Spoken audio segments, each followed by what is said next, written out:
Still gets me. What a happy little tune. Well, you know what? I don't know if it's happy, but I think it. I do feel like it's us on a Friday night when we're growing up. You and I, like, you were and you were in the Wilkes-Barre area, right? Around that time. Yeah. And Yeah, that is the music that was probably playing in whatever vehicle you were in to go to whatever video store you went into. And so I want to welcome everybody. It's our second episode. We did very low concept, right? First episode, we did Conan, pretty.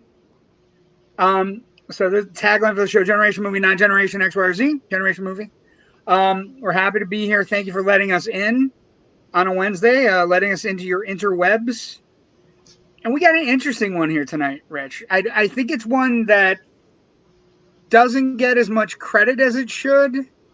And I am also surprisingly shocked at how it hasn't been copied.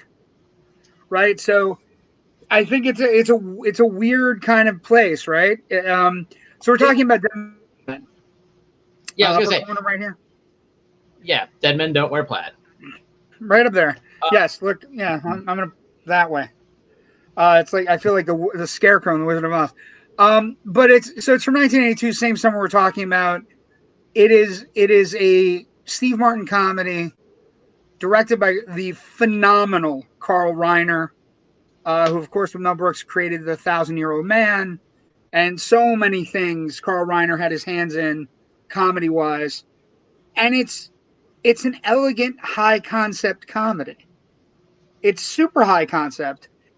And I think the most interesting thing for me, I don't know how you feel about it, but the thing for me that makes it most interesting is there's so much love on display for the films made in the 40s and the 50s by these filmmakers and by Steve Martin and by Carl Reiner and everybody involved. Right down to the fact that they hired people that made those movies in the 40s and 50s to help with the film. Yes. I guess probably, though, for anybody who hasn't watched it yet, didn't do their homework this past week. Yeah. Let's explain the high concepts. Yes, you should go. I'm trying to open up for you a little bit. So I'm saying it's a high concept comedy. Rich, in your expert opinion, explain the high concept in this comedy. It's fairly high. It's high concept. It's a loving homage, send up, and love letter all at once to 1940s and early 50s film noir. Steve Martin stars as a detective who is hired by the lovely Rachel Ward because she thinks her father was murdered, and she asks him to find the murderer. As he goes scientist and cheese magnet. Well, yes.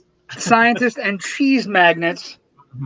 As he goes about his investigation, he interacts with old movie clips of classic film noir. So he's actually having a conversation with Alan Ladd, with Ray Milland, with Humphrey Bogart, Burt Lancaster, Ava Gardner, Cary Grant, Veronica Lake, Ingrid Bergman. You know, they took 19 movies and kind of repurposed little bits of them into this thing.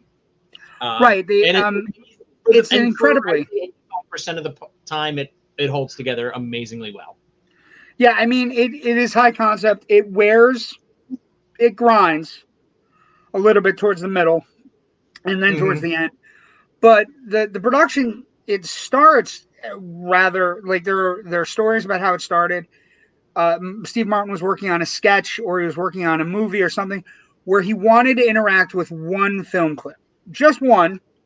And he was talking about the stories I've read is that he was talking about it with Carl Reiner at lunch. And he's like, I don't know I can't fix this problem. Now, Carl Reiner and him had worked on The Jerk. They would go on to work on All of Me and The Man with Two Brains. So they're and Steve Martin was also coming off Pennies from Heaven too. So his brain was kind of stuck in that 20s, 30s, 40s era of America. 30s, 40s era Hollywood, full on Hollywood, crazy Hollywood, amazing Hollywood, right? With big time stars. And the way that Carl Reiner, talks about it is that he's like to do a whole movie like that just by, filming over the shoulder like they did back in the day. Because the filming over the shoulder gives you the ability to insert people in. So it looks like you and I are having a conversation with Alan Ladd or Burt Lancaster and the Killers or any number of things. And it becomes this wonderful, like, homage, but also because the production becomes very, not difficult, but wild in the sense that they eventually get to the point where they're building sets that match up sets to films from the 40s and 50s. They're building, they hire a music person to go in and piece together the score so that it matches up perfectly with the scores from his movies in the 40s. And they also have to sit down with an editor and pick out exact moments when actors or actresses are saying something, the line being so ambiguous and so just kind of throw off lines so that the original movie can't be told, but also they can turn it into a Frankenstein screenplay. Basically, somebody gave them pieces from 19 different jigsaw puzzles and said, okay, now you figure out how they connect and make your own pieces to make it all work into one picture. Yeah, and so it comes as a love letter. Martin is stuck in the 30s and 40s. He had just got done filming Pennies from Heaven, which did not do well, but is kind of widely regarded right now as a good movie, right? Ahead of its time, but also kind of stuck in time. Like it's not celebrated or lauded, but it has a great performance by Bernadette Peters, a great performance from Christopher Walken, I believe. It's a really solid musical-based fantasy film from the 30s. Yeah, I just watched it about 6-7 months ago. Rewatched it, excuse me, about 6-7 months ago, and I hadn't seen it in years, and was just once again just swept away by it. It's very much a encapsulation of a certain time period of that Depression era 30s.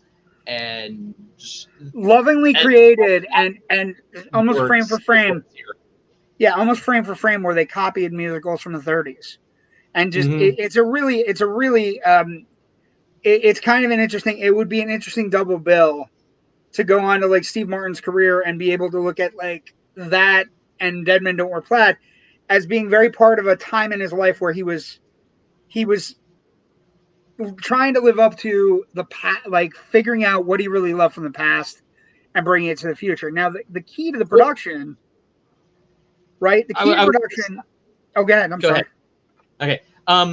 Just to kind of place this a little bit in more context in Martin's career, of course, he had done some TV work as a writer and performer on certain variety shows like the Smothers Brothers, the Ken Berry Wow Hour, a few things like that.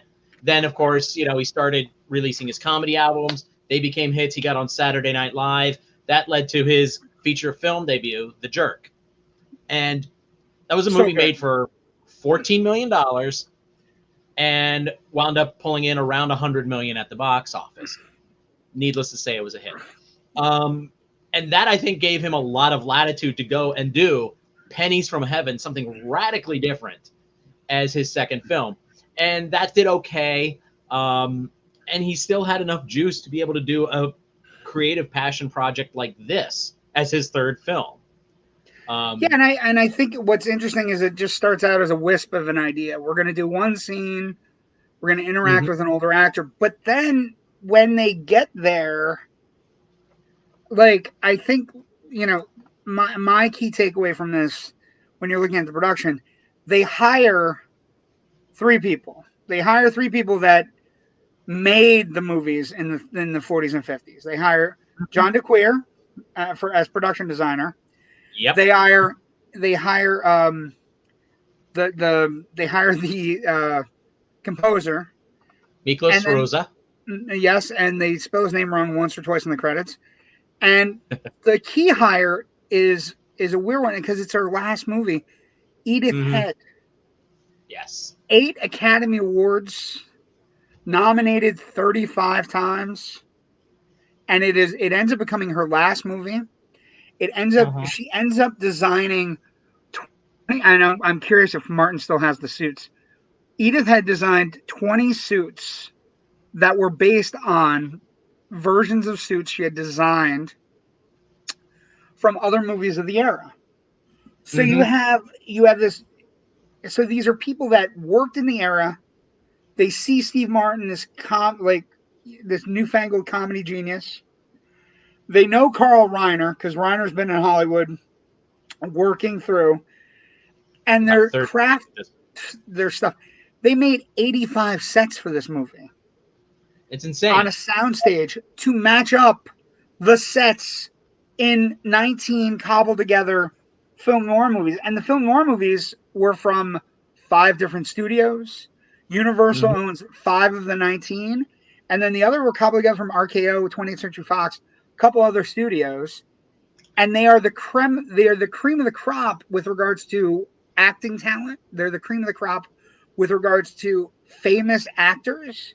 He's working with Alan Ladd, Betty Davis, Burt Lancaster, Vincent Price, Charles Lawton, all of these people that were iconic in the 30s and 40s for film noir, and they're picking and choosing scenes so that Ava Gardner, Veronica Lake, you mentioned, right?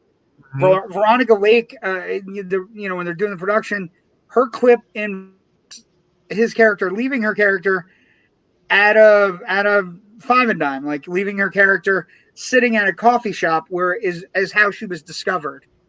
So they're all lovingly crafting this movie. They're making this movie. Production's going along. It's humming along.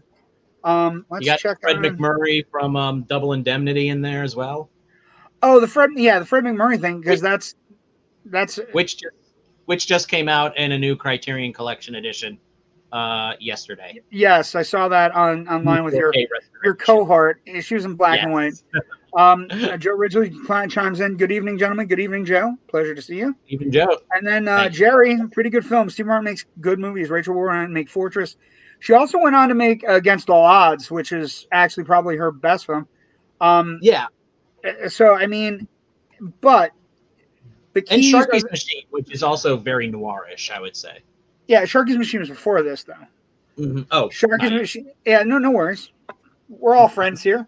I'm going to mess up things, I'm sure. But what I would say is, once you get Edith Head and you get these people working together, they film on backstages, they film on sound stages.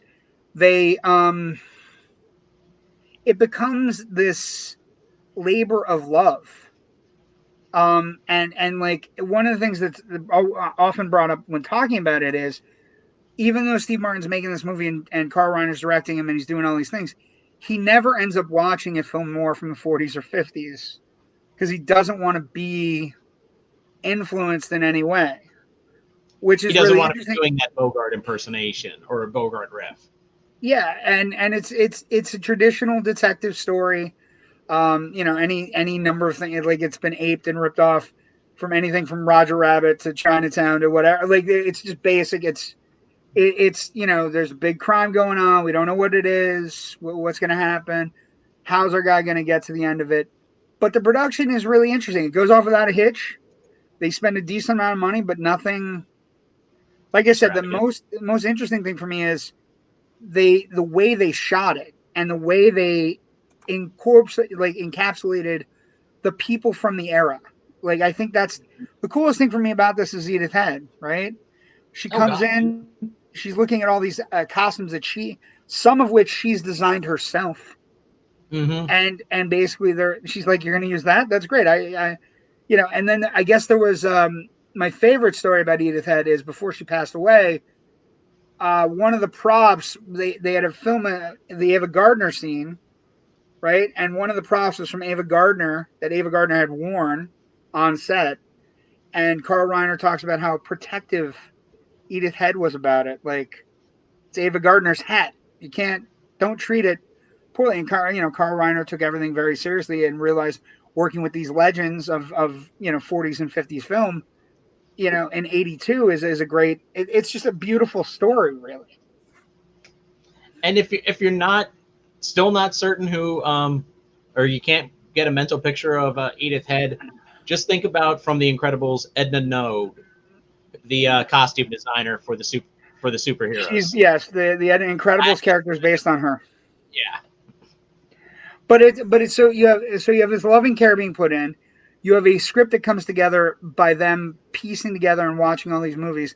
And then you said Nicholas Rosa, right? One of my favorite stories is that he starts piecing together all his old music. So they bring some cuts to him of different things, and he fashions the soundtrack with another artist into extensions of each of the sequences or the scenes from other movies that he wrote full scores for, like having them lying around or whatever, and just being able to piece them in so that everything works through. And for the most part, it's flawless, Rich. Like I know. The way it's shot, and the way they pulled everything off. There are sequences where you literally can't tell that Steve Martin isn't in the scene. Now there are some where you can, but for the most part, it is, and the film is funny. It's all through creative editing. Sometimes, an over-the-shoulder shot of a double standing in for Alan Ladd or whomever. I think really the only time they used an optical effect was the scene with Cary Grant when they're in the train compartment. And that train compartment, interesting. DeQuire, or whatever his name, however you pronounce it, he found the original train car to film with Martin. So he actually, when they're filming, and they did it two ways. They did it one where they did over the show shots with people standing in, and then they also did it where they superimposed him onto another screen. They had the actor portrayed on the other screen, put Martin on another screen, a blue screen, and we're able to match them up. It's an incredible display, and the film is funny. It's not necessarily politically correct right now, but it's funny. I was gonna say, there's a little bit of groping involved twice as a joke. There's groping, and it's a little bit. It's somebody passes out and there's groping, which isn't great. Yeah. And then there's weird stuff where people are drugged. But it's a film noir movie, so you kind of overlook that stuff. But it's funny. The lines are funny. The moments with Cagney are incredible. The moments with you were saying Fred McMurray from Double Indemnity, which is probably the gold standard film noir, right? I mean, I would definitely say top 3. Yeah, I mean it's a gold standard film noir. Not all of the films in the movie are gold standard, but the list of actors that they end up finding this gun for hire: Glass Key, Double Indemnity, The Lost Weekend. Ray Milland has a sequence where they have to get money out of a cookie jar, and it's Lost Weekend is of course about alcoholism. So that's part of it. The Killers, Deception, Humoresque, The Big Sleep, a couple Bogart films, right? Big Sleep and Dark Passage, and then White Heat, which is Jimmy Cagney. And then the other ones are Johnny Eager, Keeper of the Flame, Postman Always Rings Twice, and The Bribe. Yep. And Suspicion and Notorious. The only one I haven't seen is The Bribe. I've seen all of the others. Wait, I'm sorry. Let me go through. 1, 2, 3, 4, 5, 6, 7, 8. I think I missed like 3. But here's the thing.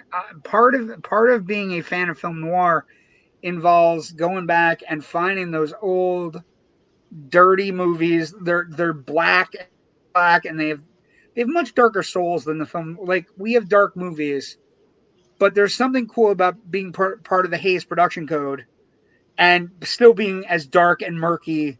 Like, because you can do a film noir now and get away with anything. Yeah. And it's almost kind of like, what's the point if you do it that way? I mean, we've had some good film noir. I'm not gonna say bad mouth it, but for the most part, the interesting thing about that was they were getting away with. It was hard to get away with. It was like really difficult to get away with. And so they make this movie, and it comes out, and it does okay, right? We shift a little bit from production. We go to our next. It comes out in 1982. It's about 40 years old. As we're doing this show, so it's celebrating its 40th anniversary. Comes out and it crumbles under the competition, but it does okay, right? Martin continues his trend towards making box office gold out of these comedy movies that he's making.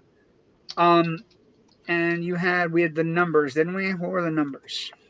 Do you have them up? Or do you I think we were looking at only a box office of about 18 million. Right. So it costs about 14 million to make. It grossed 9 million. It cost 9 million. 14 was so it doubled its money. And to be honest, I could care less about how much it makes, in the sense that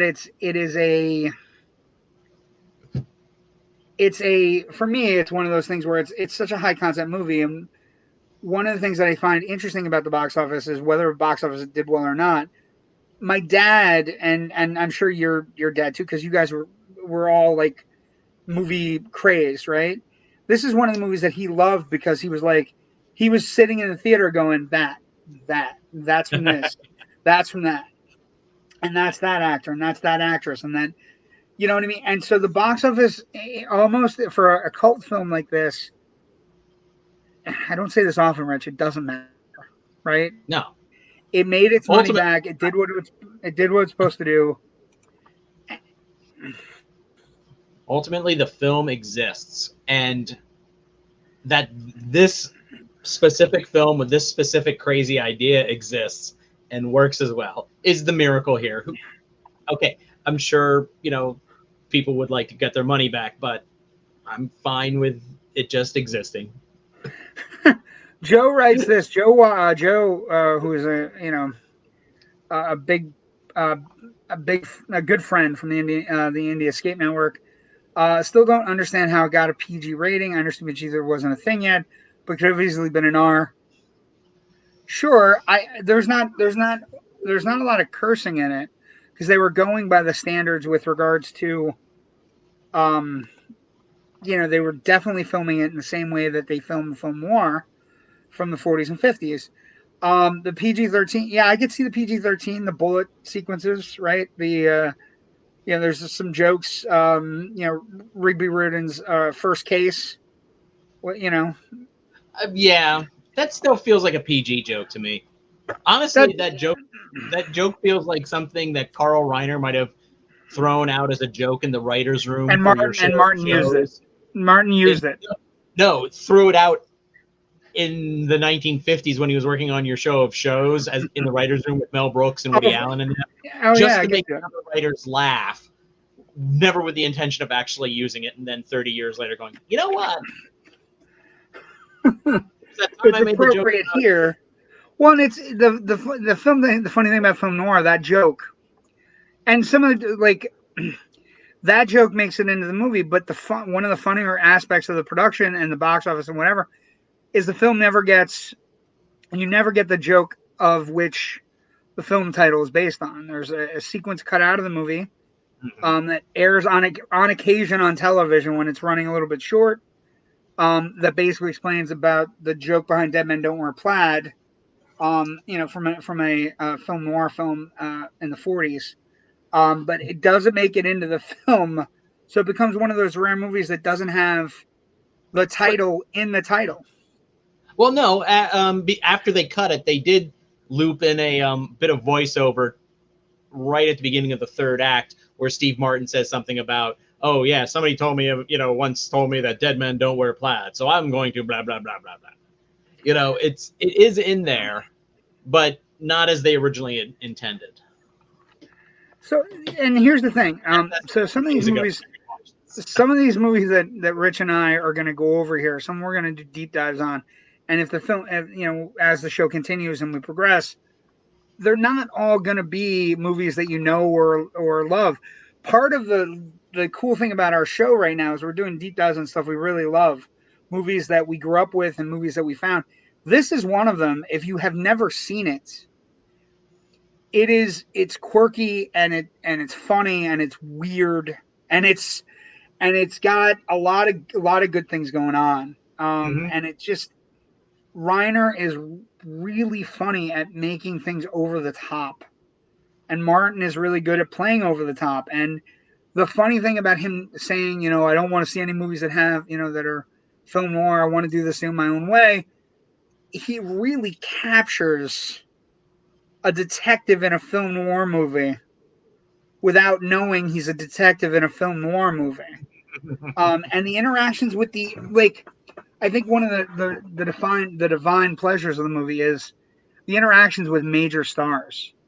And, you know, the box office notwithstanding,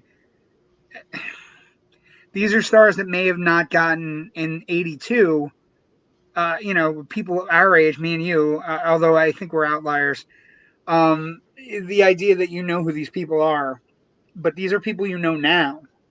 And so, like, you know, Steve Martin making a comedy using classic actors. Betty Davis has a toast sequence that's absolutely ridiculous. It's completely ridiculous in every conceivable way. And everything is done through voiceover and fixing, and just the idea they wrote the script. It's a really funny movie, and it like there's never a moment where you're like bored because you're constantly having to change your focus to whoever he's playing the scenes with, right? Yeah. Well, this is one of those movies that I think kind of benefits from that benefited from the VCR revolution of the mid 80s. You know, I was kind of thinking about this the other day when, you know, I was rewatching it and everything. I was kind of going, oh yeah. And then I remembered that, you know, I first saw this on VHS about 84, 85, somewhere in there, whenever, you know, our family got our first VCR. And I was thinking about how I would go back to the video store, as we mentioned, you know, up top, you know, the local video store, and start, you know, going, okay, let's check out The Big Sleep movie. Let's check out, you know, Lost Weekend and see, you know, what these films actually are after, you know, maybe doing a little bit of reading on them at the library too. And I mean, because, you know, by 1985, VCRs were roughly about $200 to $400, which is still expensive because that translates to about $500 to $1,000 in today's money. But 1981, VCRs cost $1,400 or $3,500. So, you know, by today's money. So, you know, the price was drastically dropping. There was the explosion of video stores. You know, when this movie came out, there was never mind. And I lost that. Oh, that's okay. But his explosion as well. Not Yeah. just video stars, but then Steve Martin's explosion. So Steve Martin becomes a much bigger star after this movie. He makes a series of very important comedy films like All of Me, The Man with Two Brains, which is critically underrated, right? Yeah. And both of those with Carl Reiner. And just starts going down a path of being the comedy superstar we would later know him as in the 90s when he gets Parenthood and all these other movies that kind of solidify that Father of the Bride and all these movies that make him a household name. But this is when he was young and aggressive, and you know it's the only other time he's been on film with black hair, 2 times with black hair. So it's like it's a really cool kind of like love letter to these movies. Yeah, those other films when he became the bigger star, where he could do Roxanne or like a Parenthood and stuff like that, Father of the Bride, which is again him indulging his love of old Hollywood as that's a remake. Those I don't want to say are safer. They're kind of watered down. Steve Martin. They're not the crazy Steve Martin from the stand-up days and stuff. Their box office already Steve Martin. They're already their box office. He's already established. Yeah, and he's not nearly taking the chances that he did in the 80s with The Jerk and Man with Two Brains and this and All of Me. Right? Yeah, this is an incredible gamble. It's an incredible experiment, as I think I've said before, and I think that's what makes this film just. Even if, like I said, I think it works about 85% of the time, and there's like 1 or 2 interactions that don't really advance the plot all that much. almost everything up. Almost everything is Mm-hmm. is perfectly seamed. Joe writes, "I'd never heard of this flick. First time watching me. I'm always looking for films recommendations, and I had fun with this one. That's part and parcel of the show. If we're gonna do deep dives on movies and recommend them to you, they're gonna be movies that come from a place that Rich and I love. Yeah, and I'm glad you enjoyed it, Joe. I really am. Yeah, it's because it's not. You have to. Part of what I would say is for anybody watching the show and going, how do I jump into this movie? You have to have some sort of basis on old Hollywood. There has to be you have to have watched the movie with your grandma or your dad or mother or whatever. You had to watch something on an old Saturday afternoon and have some sort of basis of how big these Star Wars, like how big Humphrey Bogart was. How many detective Humphrey Bogart movies there were in the 30s and 40s and 50s. And then, Bogart did a bunch of other movies and they're all classics, right? They're all and so it's a real interesting kind of take. Now box office doesn't do great, but it is pretty well liked. I wouldn't say loved. Of course, the critics are going to like it because it's referencing just old Hollywood stuff. It's referencing old Hollywood, yeah, and I love that. It's really interesting. So some of the I was trying to find some old reviews. I couldn't necessarily find the ones I was looking at, but I wanted to find a good cross section. Like somebody like Richard Corliss, basically didn't like it. He goes, the gags worked for a while as Martin weaves his own web plot into the 18 old movies, but pretty soon he's traveling on old goodwill and flop sweat. I don't consider that a bad review, Rich. If somebody says they're going on goodwill and flop sweat, as a chubby guy, I'm constantly going on goodwill and flop sweat. So I think you viewed it as negative, but I look at it and I go, that seems positive. There does have to be a love built in for movies, though, right? I mean, David Anson had a really good quote out of Newsweek. Is it a one joke movie? Perhaps, but it's such an engaging show that anyone who loves old movies will find it irresistible.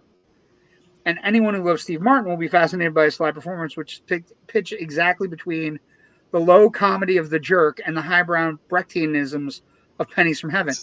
That's you getting Berthold Brecht mentioned alongside your movie The Jerk. That's a pretty good standard. What'd you find? What'd you dig up that you found that you thought was interesting? I think it was like even the people that hated it or found it to be a one joke movie had respect for it. Mm-hmm. Yeah, I mean, Vincent Canby in the New York Times. I'm just going to read a chunk out of the middle of his review after he finished. Kind of running down what the film is about. Dead Men Don't Wear Plaid is a genial, gently mocking, brilliantly executed spoof that may offend the purists, but which should delight the buffs. Not the least of its achievements is the magic of the old film clips never completely distracts attention from the comic, ongoing adventures of Rigby Riordan and the beautiful woman in black, Juliet Forrest, the Rachel Ward character, the daughter of the missing cheesemaker. Sure, Dead Men Don't Wear Plaid is a gimmick movie, but it's one that works with the kind of buoyant spirit of a series of very good review sketches. With Mr. Martin as Rigby Riordan, the film has an actor who's one of America's best sketch artists, a man blessed with a great sense of timing, who is also self-effacing enough to meet the most cockeyed demands of the material. So Canby, at least, who I've often found to be a bit of a grump, really embraced this movie. He's super grumpy. Oh my God, I can't believe you said that. That's all true. He's super grumpy. He's like Pauline Kael. Constantly, like you like something, I hate it. But that's an interesting thing. Like they usually have good reasons why they don't like stuff. I'd be like, you know what? I disagree with you, but I admire, or appreciate your argument. But yeah, here he's just like, this is fun, wonderful, and I love that he kind of, splits the difference between film purists and film buffs. As to, the film purists might not like it, but the film buffs are going to love it. So one of the things that we always bring up when we're doing this review section of the show, I will say when you look at Rotten Tomatoes, there's 26 reviews, 77%, which is pretty high for an 80s comedy because a lot of them kind of fall apart. The audience score, though, is 72%, and that's with over 10,000 people reviewing it. So 72%, 7,200 at over 10,000 reviews like the movie. And so that's kind of an interesting, because I think it's a wonderful pastiche movie where they fixed everything together and they basically, they found a way to make it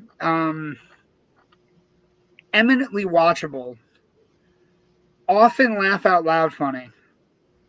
And, anything that involves, Germans and World War II stuff that's in a film noir, and Vincent Price. There's a sequence with Vincent Price that is, it's funny, but it's also bone chilling because he's in full Vincent Price panic mode. Charles Lawton playing an old drunk on the Isle of Carlotta. Hidden messages, in soups. You know what I mean? We talk about matching the look of the sets for a lot of this stuff.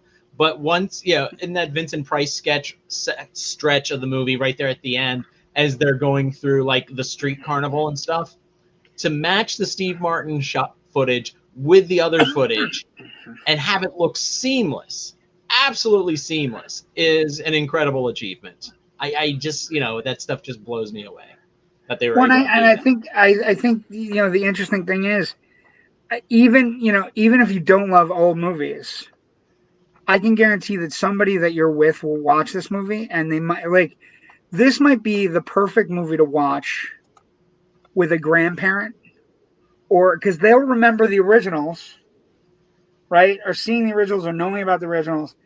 And you get the Steve Martin benefits that, for all the people who are Only Murders in the Building and all the Steve Martin they know from now. He's not unglued in this. He's not, the jerk unglued. It's a more like, now some of the jokes might not fly with grandparents, but they'll get all the film noir stuff. They'll remember. If you're watching this with somebody in their 70s, they were in their early 30s when this movie came out, 40 years ago. They might have seen it. Yeah. Yeah, they might have seen it already, but they're coming off of that era of a lot of these movies being syndicated, for late night TV or on the weekends and stuff like that. And then also, if they stayed up late to watch TV and watch movies, they probably were staying up late to see, Saturday Night Live with the original cast, with Steve Martin occasionally making, appearances as a host. Coming out with an arrow on his head. Yes. Going through his head. So this might be a really nice, dovetailing of those two experiences for them. And they might, for filmmakers, because a lot of people who watch in the India Skate Network, for filmmakers, what the takeaway on this movie is the creativity involved, and also the loving care you have for whichever genre you're working in, or whichever series of film. What has come before isn't always inferior. What has come before can in many ways be a blueprint or a template that gets you where you want to go, making something similar, but not, you don't have to kind of kowtow, but you also have to be reverent. And I think it's, now, when you look at it, you look back and you try to piece together exactly how or why it kind of did well with critics. Critics love old movies. You're right. That's an easy one. You and I love old movies. So we've seen all these movies. We love, at Film Noir, I'm a big film noir fan. I'll give you an example, for people who don't really think too hard about how much they might like film noir. I'll give you, for me, the one of my favorites that is just ridiculous, totally film noir in a totally weird setting, is Zootopia, right? This Disney movie. About animals, right? You got a cop. You got a guy that kind of does shady things, Nick the Fox, right? and they're all working towards figuring out what's going on, making all the animals go crazy. And you have politicians that are trying to keep the animals separate. And it's very film noir, and it's very cognizant that it's film noir. Same way Who Framed Roger Rabbit is. You know what I mean? Like it's. Oh yeah. But Who Framed Roger Rabbit is just Chinatown with cartoons, and I love it for it. Yeah, just because they're making a highway. At this point, I do want to bring up, if you're listening to the show, if you're watching the show, we appreciate you. Please subscribe to the YouTube channel, youtube.com/C the Indie Escape Network. It's good content. There's a lot of great people working really hard to entertain you on a nightly basis. Joe Ridgely and a few other people are responsible for some really good shows. I had the great pleasure of being on CJ's show on Monday, which was really great, or 2 Mondays ago. Also, the Indie Escape Network Facebook page, right on Facebook, so you can get in touch with the page, be a part of it, be a part of the show. And I think what we're gonna do one of these days for our show is, Rich had come up with an idea at some point when we get past the 80s, summer of '82. I'm deeply, Rich knows this, I'm deeply entrenched in the summer of '82 because it's a seminal summer for me. I was 8. I fell in love with a lot of things that summer. And so once we get past '82, we might move on to other things. So we might put out a poll, like what would you like to see us tackle? What would you like to see us do a deep dive of? But it's got to be a genre or a subset and something like, Rich, what was your idea? What was you were talking about doing? Once we get past my obsession summer. Action films. There you go. Say it again. Or we could do, once November hits, we could do, we could participate in Noirvember and do, 4 weeks of classic noir films. Yeah, once we're done with my obsession, Rich and I will have to hit other obsessions. So, and some of them may be obsessions that you have that you want to see us take a deep dive look at and figure out how that movie got made that you really love. And that's important.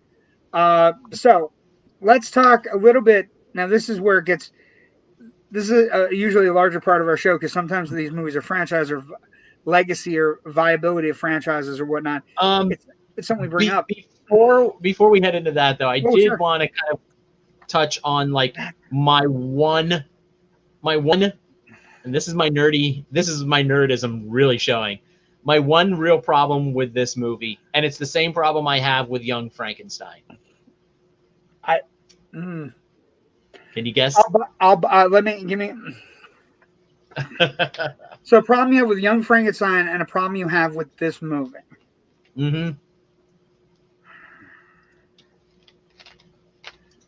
I don't know, Rich. They're all lovingly replicating the old style except for one thing. I don't know. Tell me. The aspect ratio. Ah, interesting. Yeah, oh, okay. Both this and Young Frankenstein are 188 to 1, whereas classic Hollywood stuff was more of a square 134 to 1. Standard Academy ratio, like on old school TVs. And as such, though, when they're taking those, classic film clips for this, they kind of have to zoom in a little bit to crop them to make, make them that's fit an interesting point. ratio. Yeah, it's not necessarily, it's the seamless edits, but they're not necessarily, they are at times a little wonky. They do look a little blurry. It messes with the composition a little bit. But that's a good critique. That's an excellent critique. And I've never really thought about it. I was talking about this on my other show tonight. I just want everything to be good. Like I feel like when you get into this gig of critiquing films, I want to go and I want to enjoy myself. And sometimes we get into the nitty gritty and we nitpick and but this is a valid argument because they're definitely trying to ape the mechanic, right? They're trying to ape the mechanics of these classic films. I would imagine, though, the interesting side note there, I wonder how hard it would have been to get a hold of cameras that shot in the same aspect ratio or cropping them or fixing them. Because I know when I was reading about the production, you're still shooting TV in that ratio, and they were shooting like hour-longs on 35 millimeter at that time. Right, and they were right on sound stages in Culver City. I don't think that shouldn't have been a big problem. I wouldn't imagine, based on, just the exigencies of regular production around that time. So interesting. It might have been a case where the studio said no, it has to be, wide. Yeah, no, that seems reasonable. Yeah. But that's an interesting thing where that is a very keen eye you have. That is very nerdy. I agree with that. It's funny because I encountered both judge. of these movies originally on VHS, and they didn't do a whole lot of letterboxing. So I watched Young Frankenstein over and over and over and over and over and over and over again, and then finally, in the early aughts, late '90s, early aughts, I got a chance to see Young Frankenstein on the big screen, and suddenly, it's I was so used to that square composition for the movie. Suddenly, it's in a wider aspect ratio. And it really threw me for about 5 minutes before I could kind of settle into it. That sounds also like in the 80s and 90s when you're working at a video store, like say a Blockbuster, and you're explaining letterboxing to people, and all people want is their television filled. And now our televisions are all movie theater screens, so they're little movie theater screens. So it's actually an amazing kind of like. I remember getting into fight. I used to work at Blockbuster Video in Dunmore, Pennsylvania. And on a consistent basis, fighting with people about the idea that my picture is not filled, so I'm losing picture. And you sit there and you go, no, you're not losing picture because it was originally designed to be filled with movie screen. So they're either panning and scanning or they're focused on the center. And anything going on the left or right of the screen is kaputs. Do you know how I explained it to my dad? And then once I started working retail, how I would explain it to customers if they had questions. No, I'm dying to hear it. I say, look at The Last Supper, the painting of The Last Supper. Now, do you want a square image of The Last Supper where you're only getting Jesus and 6 of the apostles? Or do you want all 12 of the apostles? Well, you went right to religion. You went right to religion. That's good. I hit people right where they hurt. That's good. Raised Catholic, so That's a whole other. It's like, do you want the whole Last Supper or not? So legacy. When we talk about any of these movies from the 80s, legacy is always going to start with whoever stars in these movies. Martin's legacy gets very well established in the 90s. He becomes one of the more bankable comedy stars. Again, safer. He never gets the heights of a jerk or the man with two brains or this when he finally hits, right, when he after Roxanne and after a certain point he becomes the everyman, like Spencer Tracy remakes Spencer Tracy movie, remakes Father of the Bride, does Parenthood, does all these movies that are undoubtedly safe but clearly put him on a proper trajectory. He films a movie with John Candy that people may know about. So his legacy is firmly established in that movie. One that I watch every Thanksgiving without a shadow of a doubt because it's arguably the best Thanksgiving movie ever made. Planes, Trains, and Automobiles. And that's where the legacy of the film starts. There aren't a lot of copycats because, and again, when you're looking into the production of this movie was so hard to pull off. There aren't a lot of copycats. There are some, but not a lot. Yeah, I mean, interacting with historical footage, I mean, you see Woody Allen do it in Zelig and Forrest Gump. And those are the two that where you where they're but they're not interacting with movies. So it's like that's not even a copy. The only one I could think of, Kung Pao Enter the Fist, was one where they interacted with old Hong Kong action films, right? Old karate films, and to varying effect. It's not part of this. The part and parcel with seeing this movie or watching this movie or falling in love with this movie is really realizing how much work it went into it and how finely crafted it is. I have one other example. Oh, God. Shoot. The Deep Space Nine episode Trials and Tribulations, where they interact with the classic Trek episode, The Trouble with Tribbles. Yeah, there are that's a great example. They replicated sets, replicated costumes, replicated lighting, which really, if you take a look at the Enterprise lighting in the original series, you can tell it was designed to be aired on a network that was owned by a company that made color televisions and wanted you to buy color TVs. Yes, and I'd be remiss if you're not talking about Star Trek. Then, if for anybody watching the show, even though we're talking about older movies and Summer of '82, you should run to a television screen to watch Strange New Worlds. Sorry, had to be said. And especially because we have a thing coming up Thursday. Every Thursday morning on Paramount Plus. It's probably like it's amazing. But so there's not necessarily a franchise viability. We're never going to get a sequel. We're never going to. It has a legacy in that it gave Steve Martin acting chops, and it showed that he can make passion projects and different things when he decides he really wants to put his weight behind something. There are homages to some of the Steve Martin's movies, like in Three Amigos. He keeps on getting shot in the same arm in that movie as well. So there are things, there are pieces of the legacy that if you're a Steve Martin fan, you can gloss over and see everything. It's not necessarily one of those movies where we will ever see a sequel. We probably won't. And it's not one of those movies that inspires people to go, I can do that, right? It's part of it when you're watching it, Rich, and if you agree with me or not, when you're watching it, it's so flawless. It's like the ambiguous lines they picked and the editing they used and the production design and Steve Martin's costumes and all of these things are so well done that for somebody to try this now, who's going to do it?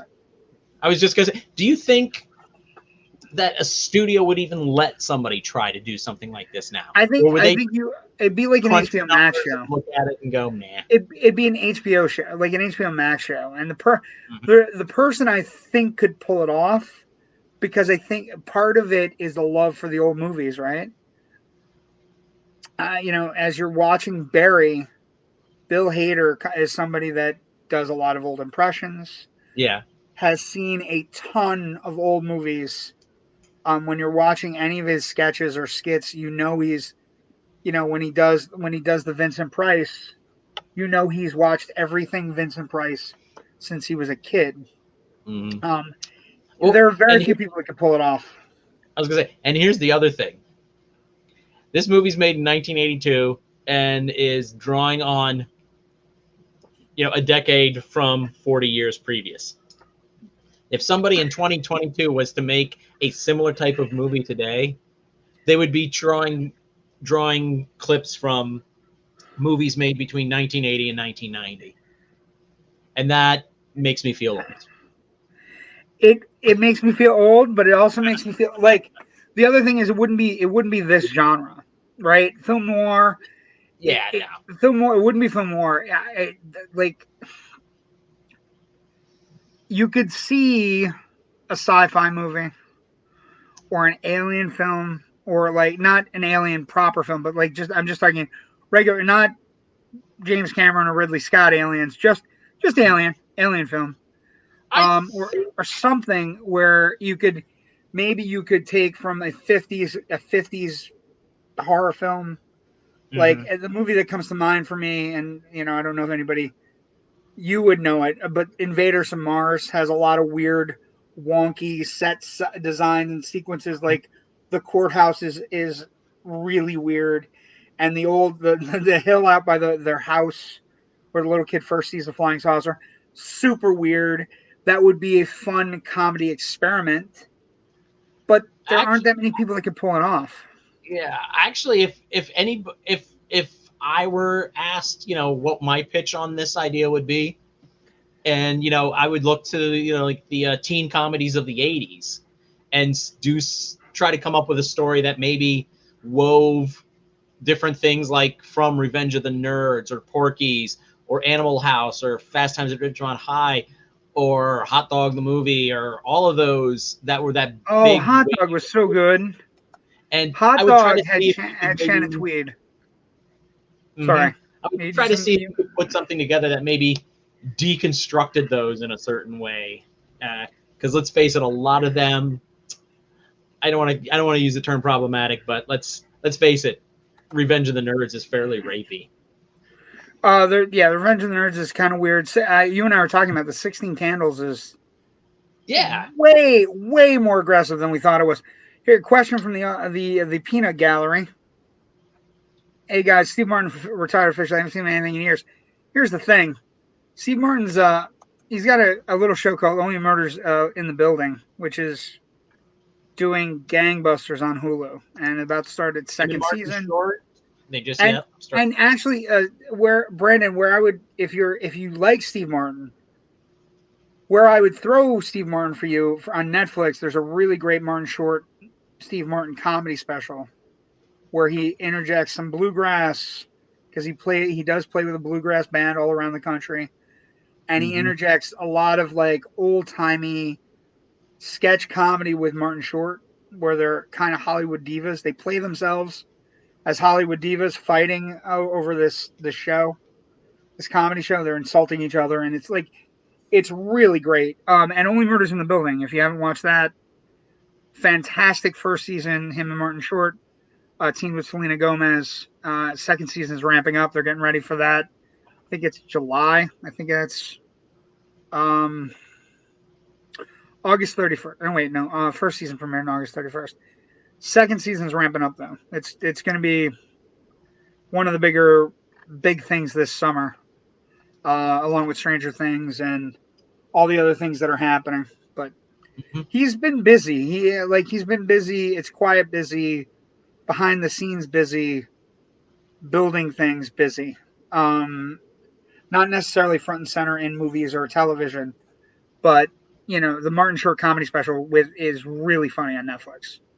And I know we're not talking about movies all the time, but if you're also into anything Netflix, I can't recommend the Norm Macdonald special enough.